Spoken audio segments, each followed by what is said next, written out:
Welcome to On the Middle East, the podcast of the award-winning media service Al Monitor, where each week we talk with the decision makers and thought leaders who are making the news and shaping the trends in the Middle East.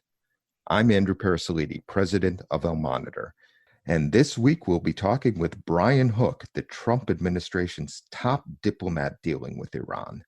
Now, before we bring Brian in, it'll be recalled that 2 years ago, in May 2018, the Trump administration stepped back from the Joint Comprehensive Plan of Action, the JCPOA, or Iran nuclear deal, which had been considered a landmark foreign policy achievement by the Obama administration. In the JCPOA's place, the Trump administration introduced a policy of maximum pressure on Iran, that is, unprecedented and painful sanctions to compel Iran to change its regional behavior and negotiate a new and more expansive nuclear deal. Now, Iran has a population of about 83 million, about 35% of which are under 25. The official unemployment rate in Iran is 11%, but that's an official number. It's likely much higher, especially among Iran's youth. U.S. secondary sanctions on purchases of Iranian oil and other aspects of trade with Iran are taking a toll on the Iranian economy. Iran's economy shrank by 7.6% last year and is expected to contract by another 6% this year. Oil exports were over 2.1 million barrels per day in 2017, and now 3 years later, they're at 500,000 barrels per day. Oil revenues fell from over $100 billion in 2017, the year before the administration's sanctions, to just $8 billion in 2019. Inflation in Iran is 22%. And again, that's the official number, could be higher. This gloomy picture, and we've only here been talking about economics, has been made all the worse by the recent fall in oil prices and the COVID-19 pandemic. And with regard to politics, a recently elected parliament is composed overwhelmingly of a new wave of conservatives who are more aligned with the strident anti-Western posture of Supreme Leader Ayatollah Ali Khamenei. And this crowd blames Iran President Hassan Rouhani for the JCPOA and the country's current economic crisis. The U.S. finds itself and its regional partners at odds with Iran over fault lines in Iraq, Syria, Lebanon, Gaza, Yemen, and throughout the Gulf. And last week, we saw a mysterious explosion at the Natanz, Iran nuclear facility, which some unnamed sources are attributing to Israel, which, as is custom, does not comment or confirm or deny such reports. To sort this all out, we're pleased to have with us today the Trump administration's top Iran official, Brian Hook. His official title is U.S. Special Representative for Iran and Senior Policy Advisor to Secretary of State Mike Pompeo. Brian previously served as Director of Policy Planning under Secretary of State Tillerson and held a number of senior policy appointments during the George W. Bush administration.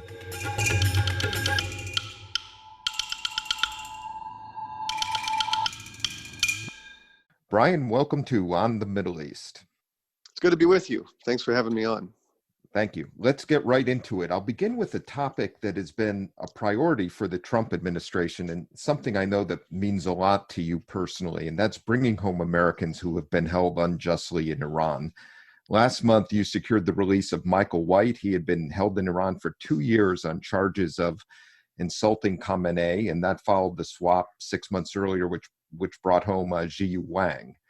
Now, President Trump tweeted after the White release, "Thank you to Iran. Don't wait until after the U.S. election to make the big deal. I'm going to win. You'll make a better deal now!" Exclamation point. And you said about 10 days later that you hope for further prisoner exchanges and negotiations on the wide range of vexing issues in U.S.-Iran relations.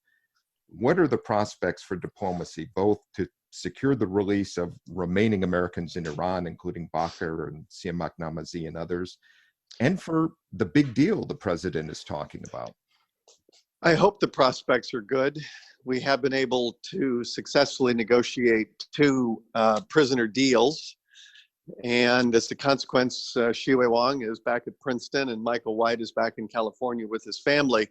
Otherwise, those two would be, one would be in Evin prison, and the other one would be in the prison in Mashhad. So it's always great to win the freedom of somebody who's been held hostage, as both of those men were.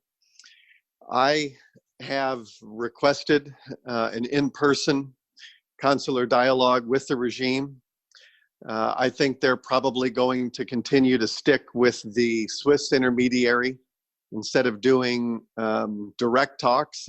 I've repeatedly proposed direct talks, but the Iranians, I don't think, have a mandate to have direct talks from the supreme leader. And so we use the Swiss government. The Swiss ambassador in Tehran, Marcus Leitner, is a superb diplomat, and he's been able to act as the liaison between myself and the regime. There, as you mentioned, there's still the Namazis and also Murad Tabaz. We would like to have a full accounting of Bob Levinson's death. We would like to get his remains back to his family. So that's the current mission set. It's those four individuals.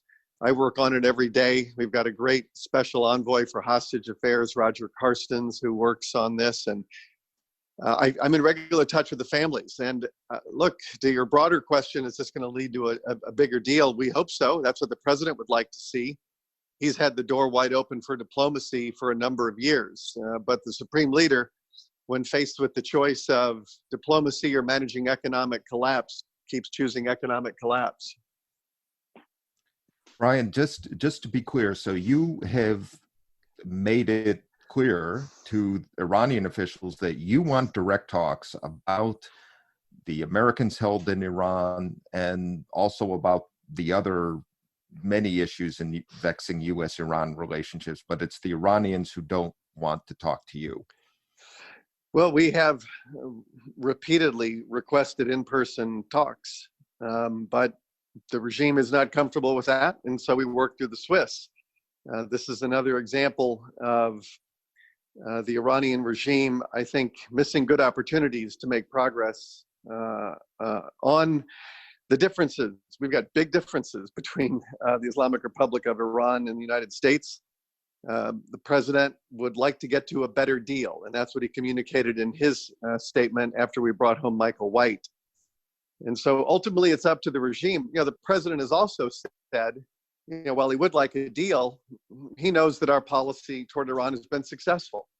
And so in some ways, while we would like to get a deal, we're also in no hurry because our strategy against Iran is working. Maximum economic pressure, diplomatic isolation, and the credible threat of military force to defend our interests.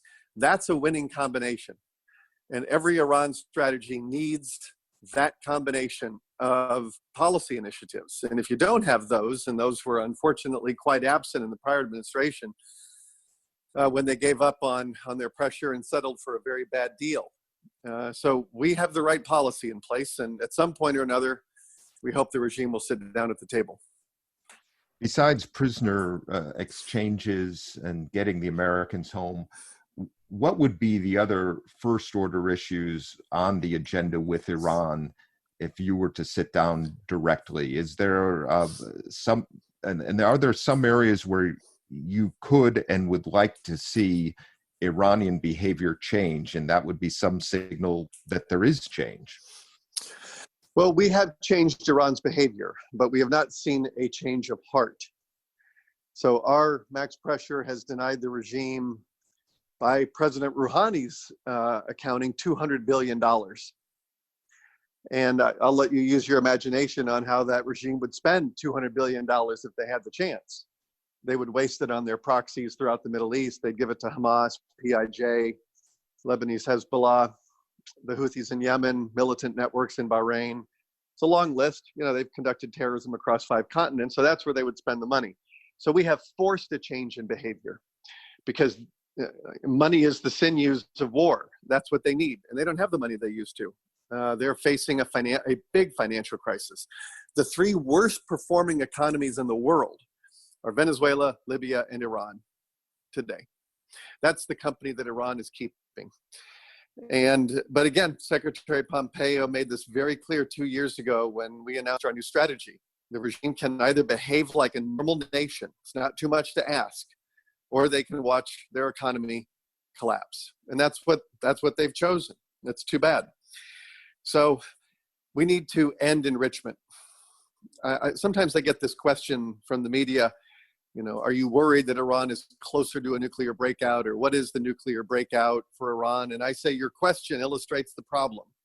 We shouldn't be having this discussion. The right standard is to restore the UN Security Council standard of no enrichment. And if you do that, it moots the question of how close Iran is in terms of nuclear breakout. More than half the countries in the world that have peaceful nuclear power do not enrich. UAE is a shining example of the right path. They just recently celebrated the 10th anniversary of their civilian nuclear program. No enrichment. That should be the standard for that region. Brian, picking up on this point, unnamed sources, as it were, are saying Israel was behind the explosion at the Natanz nuclear facility last week in Iran.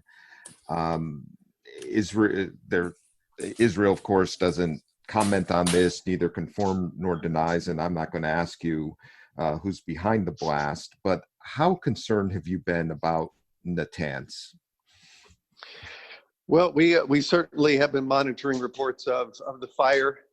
The way that we look at it is this incident serves as another reminder of how the Iranian regime continues to prioritize an unnecessary nuclear program to the detriment of the Iranian people. And it's also all of their cat and mouse they're playing with the IAEA is also deepens their isolation. So I don't have any specific answer to your question on how it happened or why it happened or questions of that nature.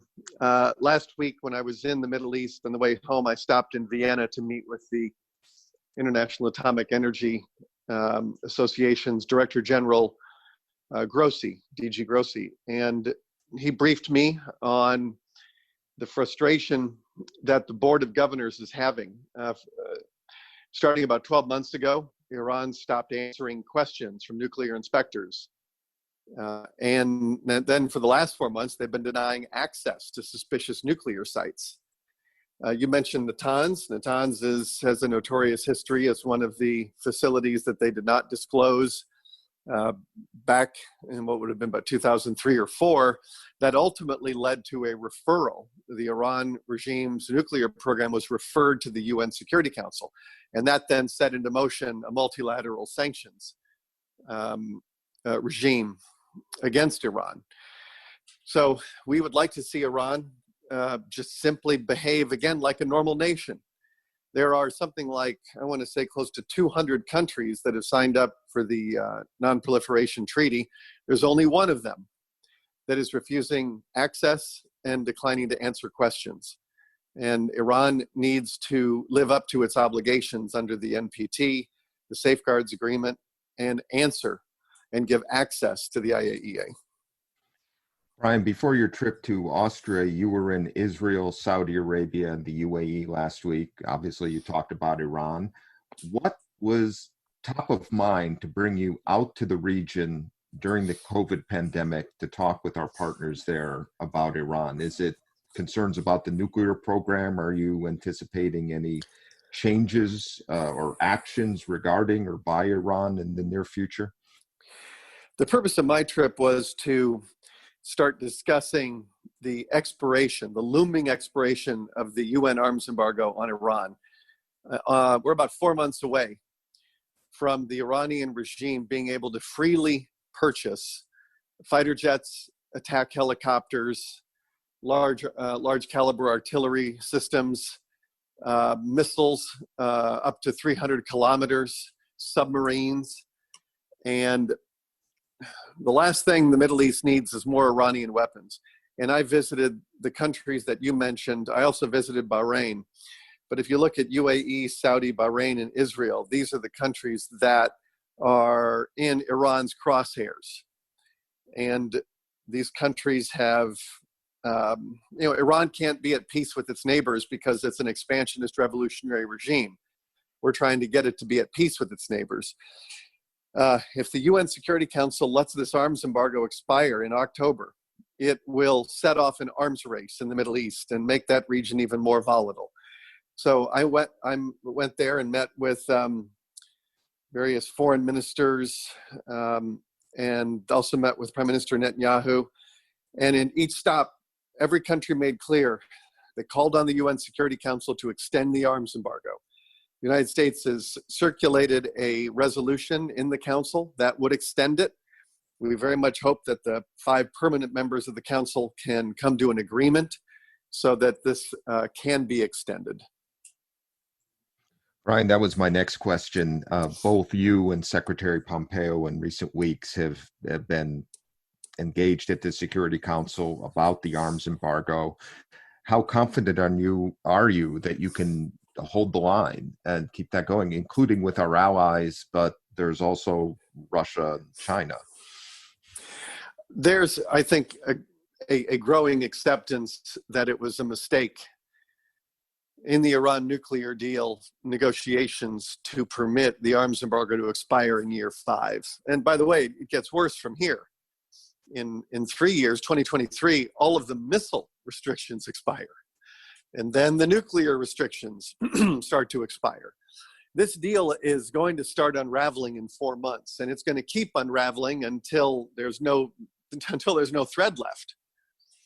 And that is the nature of this deal. It was a modest and temporary non-proliferation agreement that gave Iran a patient pathway to a nuclear weapon. And there's these sunset clauses, and this is just a very badly negotiated deal. And one of the first things that we have to contend with is the arms embargo expiring. There is no national security argument to allow it to expire. There's no way that I think any permanent member of the council or any of the elected 10 members of the council can, with a straight face, argue that what the region needs is the arms embargo to expire on the world's leading state sponsor of terrorism and the world's leading state sponsor of anti-Semitism. So this is the arguments that we're making publicly. We've got a lot of countries that support this. I didn't get a chance to visit Yemen, but the government in Yemen also wrote a letter to the UN Security Council. So look, the council is vested with the mission of maintaining international peace and security. And if they can't find a way to extend this embargo, it would be a betrayal of that mission. Iran again made the top of the State Department's list of supporters of terrorism, which you just mentioned. Mm-hmm. Some of this is more of the same. One piece that stood out in this report, may have been in previous reports, I can't recall, is that Iran has provided safe haven to al-Qaeda operatives. Tell me about this and other aspects of the report that you think deserve attention. Well, there have been for some years various links between the Iranian regime and al-Qaeda. It's something that we talk about in this report. I think the regime looks for marriages of convenience where they find them. And if they can find somebody to work with to advance their interests, they do so. And, at heart, the Islamic Republic of Iran is this Marxist theocratic kleptocracy that has been chanting death to Israel and death to the United States for its 41-year history. And it will work with people that it thinks shares a similar mission set. So our report, shows those linkages. Iran has been using terrorism as a form of statecraft for 41 years, going back to when they took all of our diplomats hostage back in '79. And I think the Iranian people and the American people have a lot in common. I think they share both interests and values. With the Iranian regime, we don't share interests or values. And I've done a lot, the president, the secretary, and I have all made a lot of appeals to the Iranian people. And I think they know that we support them. We support their desire for a more representative government, one that doesn't appear as number one in the world in terrorism, because that ultimately ends up hurting the Iranian people because it causes isolation. It causes sanctions. And so right now the regime is facing its worst economic crisis in its 41-year history. That's in many ways because it wastes all of its money on nuclear programs it doesn't need and missile systems that are entirely beyond legitimate self-defense. They spend it, since 2013, they've given Assad $10 billion. And just imagine if they had spent 10% of that on their own people. When I was in the region, when you go to places like Doha and Abu Dhabi, Dubai, Manama, Tel Aviv, these are countries that are investing in their people. And then you look across the Gulf and you look at Iran and you just feel like the Iranian people have been robbed of decades of progress.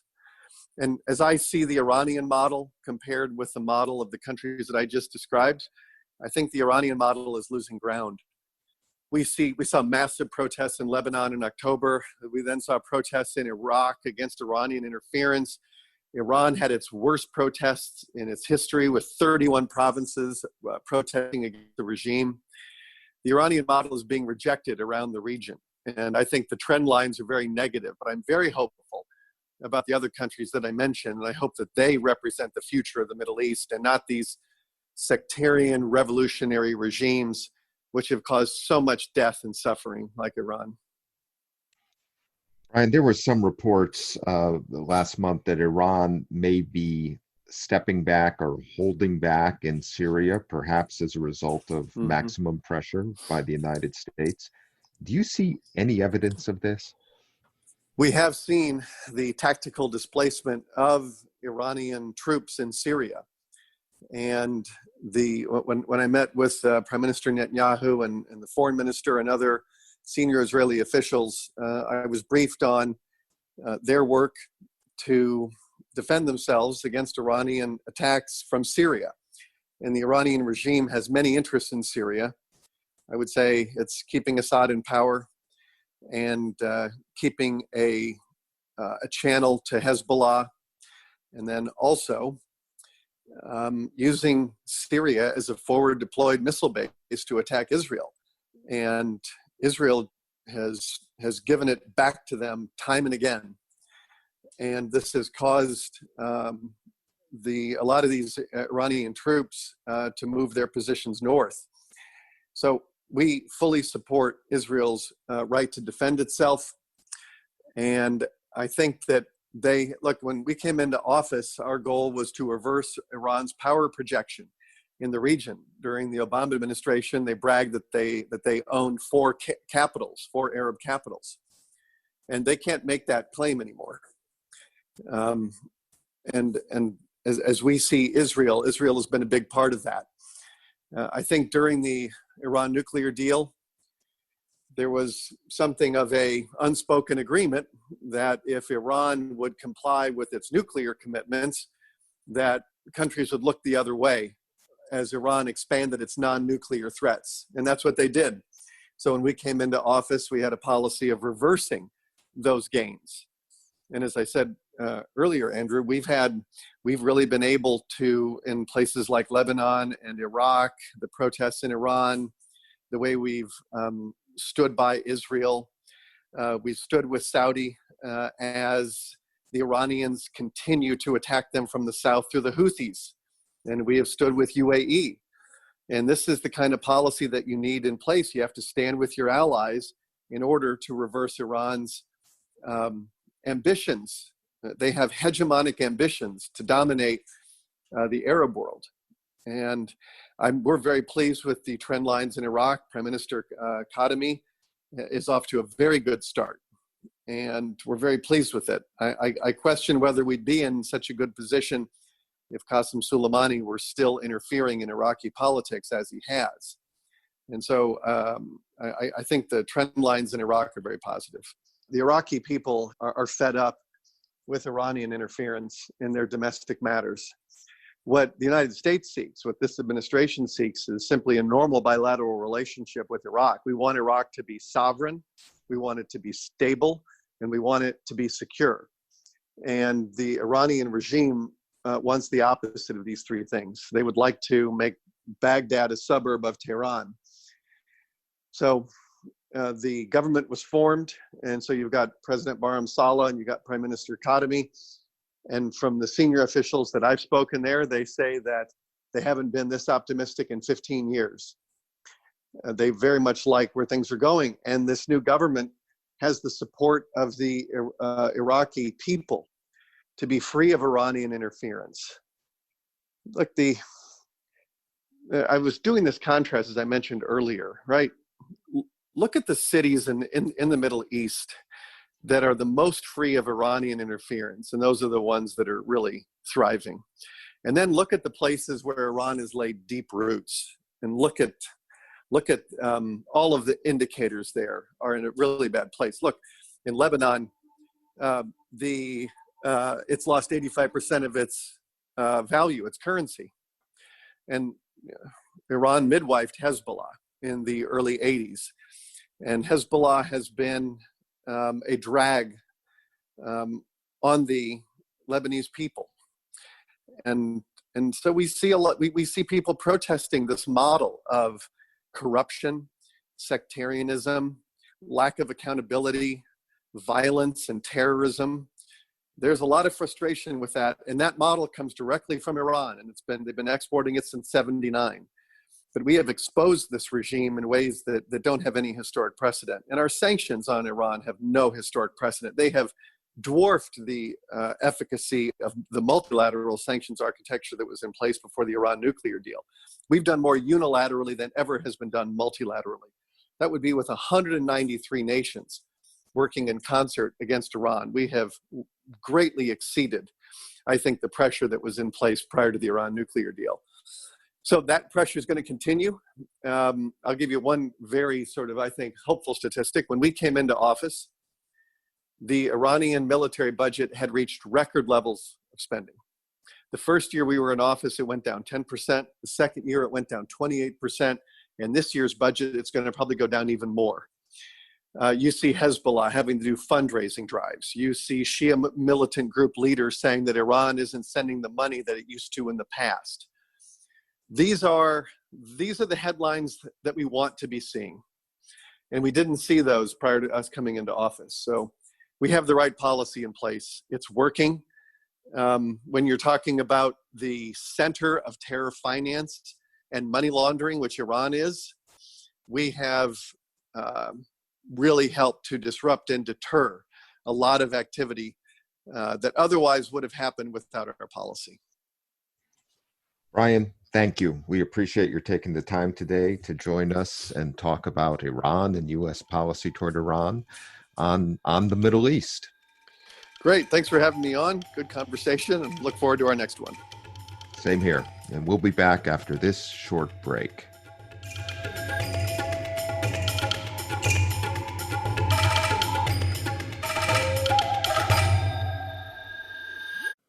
I'm Ben Caspit, Al-Monitor veteran columnist reporting from Israel, one of the world's major news and action suppliers of all times, comparing to its tiny size. I've been covering and analyzing the political, diplomatic, and military arenas in Israel for over 34 years. My best-selling biography, The Netanyahu Years, was out 2 years ago. I covered 7 prime ministers, 1 major war, 2 intifadas, 1 prime minister's assassination, 2.5 peace treaties, 4 military operations in Gaza, and it's not letting up anytime soon. I'm glad to invite you to On Israel, our brand new podcast, where we will discuss major events in Israel and its surroundings, talk to decision makers, leaders, and analysts, and try to understand the chaos that comes with the territory of Israel and the Middle East. You will never have a dull moment with us. See you soon here on Israel, Al-Monitor.